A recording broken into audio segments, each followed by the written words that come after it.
আসতে আসতে যখন আমরা ফতুল্লা মাঠটা দেখে আসলাম, আমার কান্না পাচ্ছিল যে এই মাঠে শাহরিয়ার হোসেন এখানে আমাদের শাহরিয়ার নাফিস অস্ট্রেলিয়ার সাথে সেঞ্চুরি করেছিল, আন্ডার 19 ওয়ার্ল্ড কাপের সেমিফাইনাল হয়েছিল, এশিয়া কাপের খেলা হয়েছিল। সেই মাঠটার অবস্থা অত্যন্ত করুণ। এবং আপনারা জানেন যে ক্রিকেট খেলার জন্য সব থেকে বড় যে ইনগ্রিডিয়েন্টসটা দরকার খেলোয়াড়দের পাশাপাশি হচ্ছে ফেসিলিটি। এবং এই ফেসিলিটির যে যে অবস্থা দেখে আসলাম ফতুল্লা, যেটা আমাদের একটা ন্যাশনাল স্টেডিয়াম, আমার মনে হয় এখানে অনেক অনেক অনেক কিছু করার আছে। আজকে যে এখানে দাঁড়িয়ে কথা বলছি, গতকালকে আপনাদের নারায়ণগঞ্জে খেলে জিসান আলমের যে একটা অর্ধশত রান দেখলাম কালকে টপ টপ এন্ড T20-তে। আর যখন দেখছিলাম যে জিসানের 50, আর আজকে দেখলাম জিসান যেখানে প্র্যাকটিস করে, মানে এটা আমি মিলাতে পারছিলাম যে ওয়ার্ল্ড স্ট্যান্ডার্ডে সে 50 করছে T20 ক্রিকেটে, আর তার প্র্যাকটিস ফ্যাসিলিটি এখানে কি। জাহাঙ্গীর খুব প্রাউড করছিল যে আমার এখানে 3টা উইকেট আছে।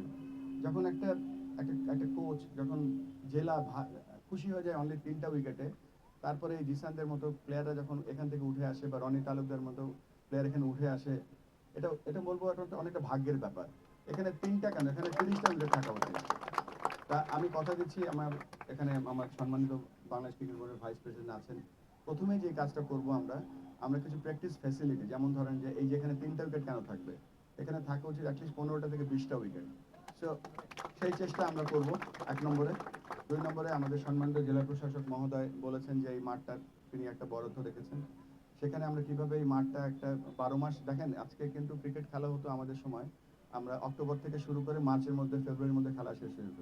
এখন 12 মাস ক্রিকেট খেলা হয়, এবং 12 মাস ক্রিকেট খেলার জন্য মাঠটা যেন উপযোগী থাকে সেই চেষ্টা আমরা করব। এবং এই রিপোর্টটা আমরা আমাদের যে cricket grounds and facility department আছে সেখানে আমরা গিয়ে বলবো। তবে আমাদের প্রথম প্রধান যে লক্ষ্য হচ্ছে সেটা হচ্ছে আপনাদেরকে ফ্যাসিলিটি ডেভেলপমেন্ট করা। আমি আস্তে আস্তে ভাবছিলাম যে নারায়ণগঞ্জে যে ক্রিকেট প্লেয়ার হবে, ক্রিকেট প্লেয়ার হওয়ার জন্য দুটো এলিমেন্ট খুব বেশি দরকার। 1 নম্বরে যেটা, সেটা হচ্ছে কোচিং ফ্যাসিলিটি। কোচিং ফ্যাসিলিটির জন্য এখানে প্রধান দরকার হচ্ছে অ্যাটলিস্ট প্রত্যেকটা স্কুলে একটা করে লেভেল 1 কোচ। আপনার যে জেলা আছে সেই জেলাতে যেন অ্যাটলিস্ট 10টা লেভেল 2 কোচ থাকে। এই জেলার যে হেড কোচ থাকবে অ্যাটলিস্ট সে যেন লেভেল 3 কোচ হয়। সো এই কাজটা করার জন্য কিন্তু you cannot blame this to আমাদের জেলা প্রশাসক সাহেবকে বা নারায়ণগঞ্জে ক্রিকেট যারা চালায় তাদেরকে না, আপনারা এই ব্লেমটা দেবেন আমাদেরকে যারা বাংলাদেশ ক্রিকেট চালায়।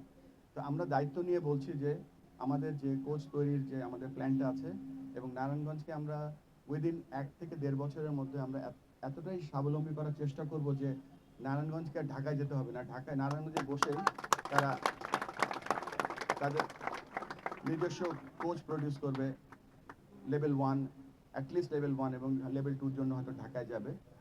আপনারা জেনে খুশি হবেন যে বাংলাদেশ ক্রিকেট বোর্ড এখন চেষ্টা করছি একটা একটা ট্রেনিং অ্যান্ড এডুকেশন ডিপার্টমেন্ট খুলতে। সেখান থেকে আমরা ম্যাচ অফিসিয়াল যারা আছে, আম্পায়ার্স আছে, ম্যাচ রেফারি আছে, তাদেরকে প্রশিক্ষণ দেওয়া হবে, কিউরেটর কোর্স করানো হবে, অফকোর্স সেখানে আমাদের কোচিং কোর্সগুলোও করানো হবে।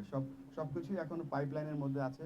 দোয়া করবেন যেন এই যে কতগুলো আজকে বলে যাচ্ছি বা বলছি, এটা যেন আমরা বাস্তবে রূপান্তরিত বলে।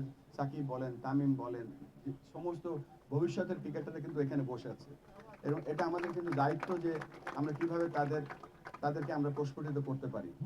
একটা গেল হচ্ছে ফ্যাসিলিটি, আমরা আমাদের সাধ্য মতো আমরা চেষ্টা করবো যে ফ্যাসিলিটি কীভাবে ডেভেলপ করতে পারি। 2 নম্বরে হচ্ছে যে আপনাদের কোচ, আমরা হয়তো প্লেয়ার প্রডিউস করতে পারবো না, আমরা প্লেয়ারদের জন্য পাথওয়ে তৈরি করতে পারবো, বাট কোচ প্রডিউস করার জন্য, আম্পায়ার্স প্রডিউস করার জন্য এবং কিউরেটর প্রডিউস করার জন্য এই দায়িত্বটা বাংলাদেশ ক্রিকেট বোর্ড নিয়ে নিল, এবং ইনশাআল্লাহ সেটা করবে। স্বচক্ষে দেখে আসা যে ঢাকার পাশে একটা এত সম্ভাবনাময় একটা শহর, যেখানে নাকি শুধু ক্রিকেটার প্রডিউস করে না, ক্রিকেটের হিস্ট্রি প্রডিউস করে। এবং আমরা আশা করব যেন এটা এই মিনিমাম এই প্রতিশ্রুতিগুলো যেন আমরা বাস্তবায়ন করতে পারি। অবশ্যই